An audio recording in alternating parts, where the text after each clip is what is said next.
భక్తులందరికీ నమస్కారం అండి. దేవి అనుగ్రహం ఛానల్కి స్వాగతం. దుర్గమ్మ యొక్క ఆశీస్సులు మనందరిపై ఉండాలి అని చెప్పి మనస్ఫూర్తిగా కోరుకుంటూ ఈరోజు దుర్గమ్మ మనకు అందించేటువంటి సందేశం ఏంటి అంటే, బిడ్డ తల్లి, రేపు ఉదయం 11 గంటల లోపు నీ జీవితంలో జరిగేటువంటి ఒక అద్భుతం గురించి నీకు స్పష్టంగా తెలియజేయాలని చెప్పి ఈ వీడియో రూపంలో ఈ యొక్క అమ్మ సందేశం రూపంలో నీకు ఈ మాటలను వినిపిస్తున్నాను. ఈ మాటలను విను. ఒక్కొక్కటి ఒక ఆణిముత్యంలా ఉంటుంది కాబట్టి మధ్యలో ఎక్కడా కూడా ఆపకుండా ఆ తల్లి కాదనకుండా వినమ్మా. ఆ తల్లి దీవెన మనకు ఎంతో మంచి ఆశీర్వాదాన్ని ఇవ్వబోతుంది. మన మనసులో ఉండేటువంటి సందేహాలన్నీ కూడా తన యొక్క జీవితంలో ఎదురవుతున్నటువంటి ప్రశ్నలకు సమాధానాలు అనేవి లేకుండా ఉన్నాయి కదా. చివరిలో తప్పకుండా మీకు అన్నింటికీ కూడా సమాధానం అనేది దొరుకుతుంది బిడ్డ.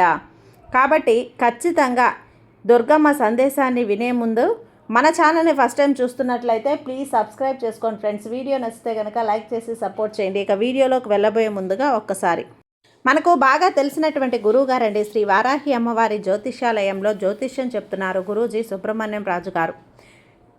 9989794560. ఈ గురువుగారు ఎలాంటి సమస్యనైనా సరే ఇట్టే ఫోన్లో పరిష్కరించేస్తారు.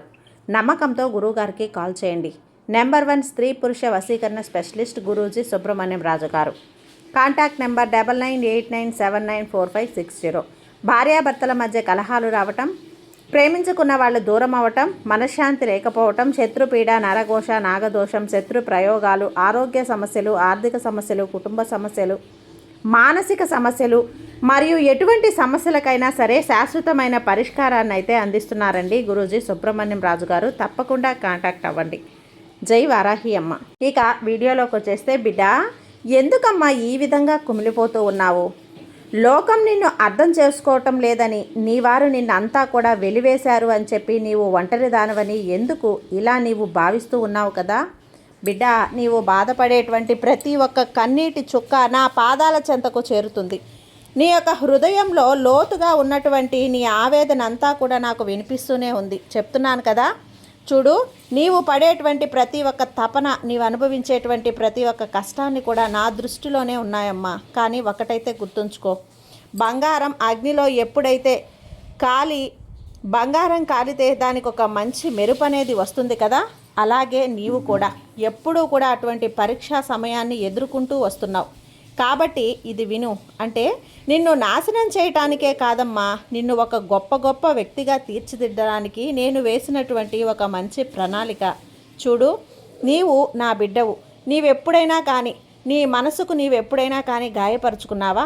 కాబట్టి మనపై ఉన్నటువంటి నిన్ను నేను గాయపరుస్తానా చెప్పు? నిన్ను బాధలు అన్నీ కూడా గురి చేస్తూ ఉన్నప్పటికీ కూడా నీ నుంచి నేను దూరం చేయకుండా నేను అలా కూర్చొని ఉండను కదా. అలా ఉంటానా? ఉండను. నీకు ఒక సువర్ణ అధ్యాయం రేపటి నుంచి ప్రారంభం కాబోతుంది. ఎన్నో రోజులుగా శుభవార్త కోసం ఎదురు చూస్తూ నీ చెవిన పడబోతుంది తల్లి. అది నీ ఆర్థిక ఇబ్బందుల నుండి నిన్ను విముక్తిని కావచ్చు, లేదంటే నీ ఇంట్లో అనారోగ్యంతో బాధపడుతున్నటువంటి వారికి కలిగేటువంటి ఉపశమనం కూడా కావచ్చు. నీవు ప్రాణంగా ప్రేమించే వ్యక్తి నుంచి వచ్చేటువంటి సానుకూల స్పందన కూడా కావచ్చు. ఇలా ఏదేదైనప్పటికీ కూడా రేపు ఉదయం 10 గంటల నుంచి అంటే 11 గంటల సమయంలోపు నీ మనసుకు ఆనందంతో గంతులేసేటువంటి వార్త అనేది నీ చెవిన పడుతుంది. ఈ వార్త నీ చెవిన చేరుతుంది. దీని ద్వారా నీ మాటల్లో నీకున్నటువంటి సమస్యలన్నింటినీ కూడా తొలగించేస్తాను. నీకు నేను మాట ఇస్తున్నాను బిడ్డ. నా మాట అనేది ఈ దుర్గమ్మ మాట పొల్లుపోదమ్మా. కాలం నా యొక్క అధీనంలో, నీ కర్మ కవచము కాదు తల్లి. నీవు చేసినటువంటి పుణ్యం అనేది కూడా ఫలించేటువంటి సమయం అనేది ఆసన్నమైంది. చూడు బిడ్డ, ఈ సందేశం అనేది ఒక చీకటి గది లాంటిది. అక్కడ వెలుగులో ఉండదు కదా. భక్తి అనేది కూడా నీవు నిలవవు. నీవు నన్ను నమ్ముతున్నావని చెప్పేసి పైకి చెప్తున్నావు, కానీ లోపల ఏదో తెలియనటువంటి భయం నిన్ను వెంటాడుతూనే ఉంటుంది. తల్లి, నిజంగా నాకు సహాయం చేస్తావా? నా కష్టాలు తీరుతాయని అంటున్నావు కదా అని చెప్పేసి నీ మనసు నన్ను ప్రశ్నిస్తుంది కదా. అవును కదా. ఈ యొక్క భయాన్ని నా పాదాల దగ్గర వదిలేయని నేను ఎన్నోసార్లు నీకు చెప్పాను. నీవు శరణాగతి చేసేందుకే నీ భారమంతా కూడా నాదే. సంసార సాగరాన్ని దాటేటువంటి బాధ్యత కూడా నాదే తల్లి. నీవు ఏకాగ్రతతో నా నామాన్ని స్మరించు. రేపు ఉదయం 11 గంటల తర్వాత లేదంటే 11 గంటలు గడిచేలోపు నీవు ఆనందంతో తల్లి అని చెప్పేసి పిలిచే విధంగా చేస్తాను. అదే నా వాక్కు, ఇదిగో నా ఆశీస్సులు. నీవెప్పుడూ కూడా సంతోషంగా ఉంటావు. నీవు ఒంటరివి కానే కాదు. నీ నీడల నీ దుర్గమ్మని నేను నీ వెంటే ఉంటానమ్మా.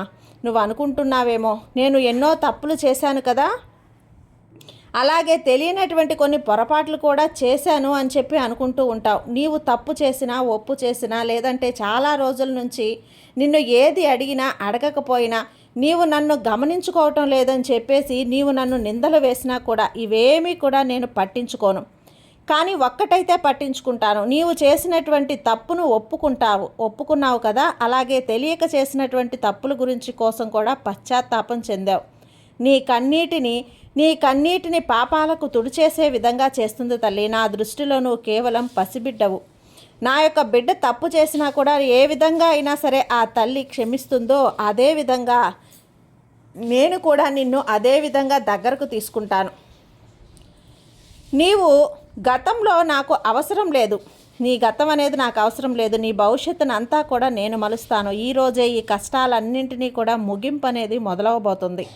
రేపటి రోజున 11 గంటల తర్వాత వచ్చేటువంటి ఒక వార్త అనేది నీకు క్షమాభిక్ష, అది నా యొక్క ఆశీర్వాదం కూడా. కాబట్టి అస్సలు భయపడొద్దు. నీ వెనక కొండంత అండ నేను నిలబడి ఉన్నాను. ఎంతకాలమని ఎదురు చూడాలి? నాకే విసిగిపోయి ఉన్నావు కదా. నీ సహనం అంతా కూడా ఎప్పుడూ కూడా ఎక్కడా కూడా నీవు నా మీద భక్తిని నమ్మకాన్ని కోల్పోలేదు. అలాగే నీవు నీ యొక్క గెలుపును కూడా పొందబోతున్నావమ్మా. అవకాశం నుండి కన్నీళ్ల నుండి అంతా కూడా ఆకాశం నీళ్లు చుక్కలాగా మారడానికి మేఘం అనేది పట్టాలి కదా, అలాగే నీ జీవితంలో సుఖం అనేది రావడానికి నీ కష్టమేఘాలన్నీ కూడా తొలగిపోవాలి.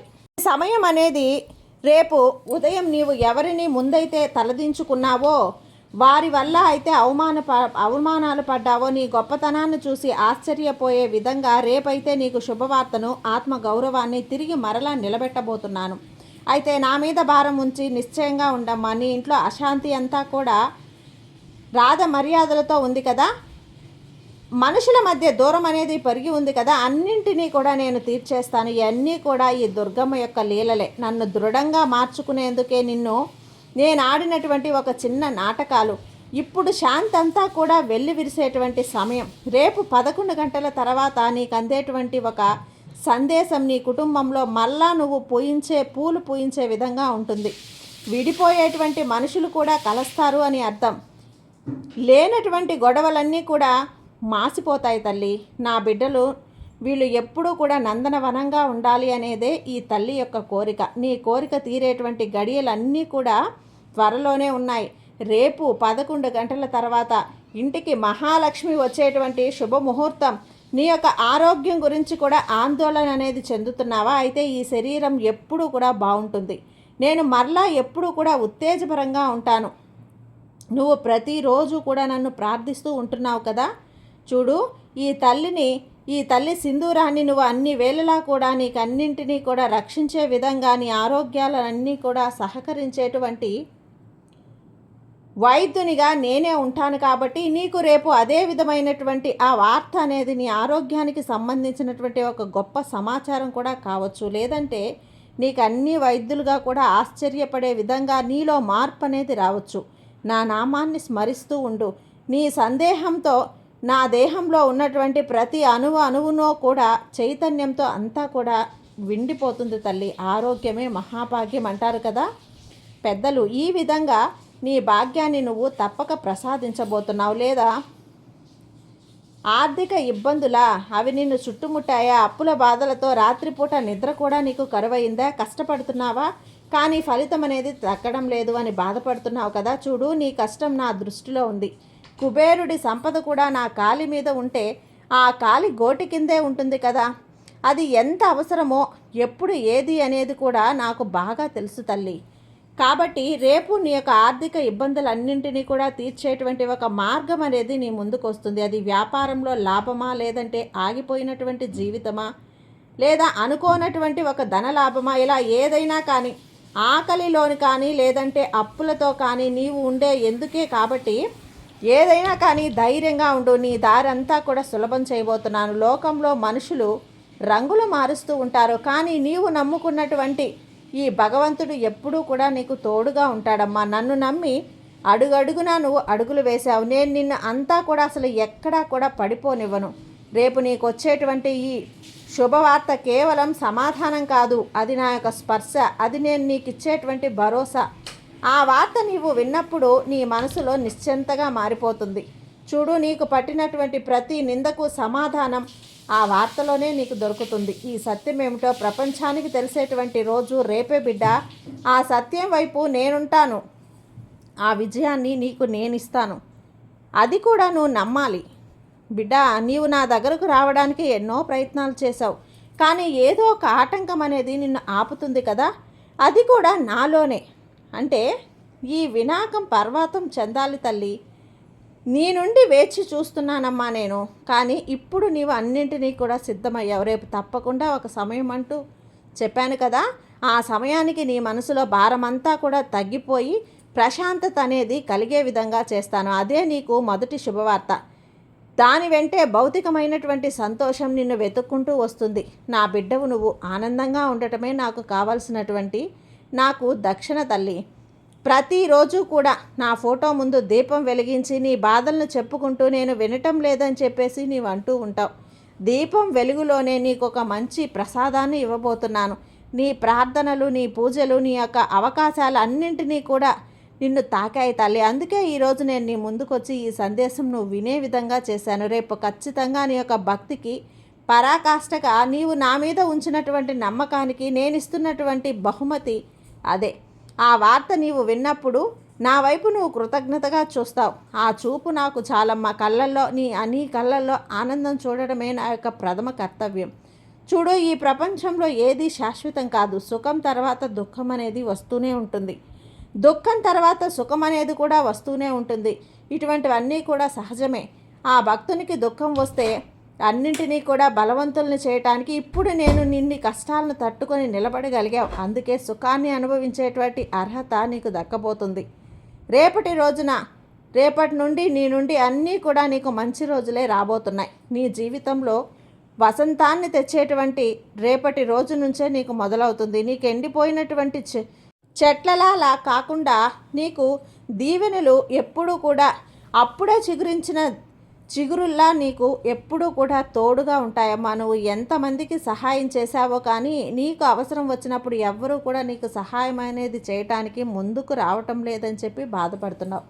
చూడు బిడ్డ, నీవు మనుషులతో కంటే అసలు ఎవరూ నీకు లేకపోయినా పర్వాలేదు, ఎవరూ నీకు సహాయం చేయకపోయినా పర్వాలేదు, సృష్టికర్తవైనటువంటి నేను నీకు తోడుగా ఉండగా నీకెందుకు ఎవరో సహాయం చేయవలసినటువంటి ధర్మం చేసినటువంటి సహాయమే నిన్ను ఈరోజు నీకు కాపాడుతుంది. ఈ శుభవార్త నీకు చేసినటువంటి పుణ్యఫలమే అది నీకు అపరిచిత రూపంలో రావచ్చు, లేదంటే అద్భుతమైనటువంటి రూపంలో రావచ్చు, అవకాశం రూపంలో, ఇలా ఏదైనా కానీ నీకు పంపేటువంటి ఆ సహాయం, ఆ గుర్తు అనేది మాత్రం గుర్తుంచుకో తల్లి. చాలు. నువ్వు ఎప్పుడూ కూడా నీ మనసులో నేను ఎన్ని కోరికలు నేను రేపెత్తించాను అన్నీ కూడా నువ్వు చెప్పుకోలేనివి తల్లి. కొన్ని తీరనివి, కొన్ని తీరకపోయినవి, కొన్ని తీరనివి నాకు తెలుసు. ఏ కోరిక అనేది నీకు మంచిదో, ఏది నీకు అంతా మంచి అనేది నేను నిర్ణయిస్తాను. రేపు వచ్చేటువంటి ఈ వార్త నీకు నిజంగా అవసరమైనటువంటి దాని గురించే ఉంటుంది. కాబట్టి నేను నీ మేలు కోరే చేసే విధంగానే ఈ వార్త నీకు అందిస్తున్నాను. కాబట్టి ఈ అమ్మ మీద నువ్వు నమ్మకంతో ఉండు. నీకంతా కూడా మంచే జరిగేలా ఈ తల్లి నేను చేయబోతున్నాను. నువ్వు ధైర్యంగా ఉండు. అలాగే ఈ తల్లి నీ వెంటే ఉంటుంది అని నువ్వు గుర్తుంచుకో. ఈ రోజున ఈ సందేశంలో వచ్చినటువంటి ప్రతి క్షణం నీలో ఒక కొత్త శక్తి అనేది ప్రవహిస్తుంది. అవునా? గమనించావు కదా? ఇక సంతోషంగా ఉండమ్మా. నీ జీవితం చాలా చాలా ఆనందంగా ఉండబోతుంది. సర్వే జన సుఖినో భవంతు. జై దుర్గమ్మ.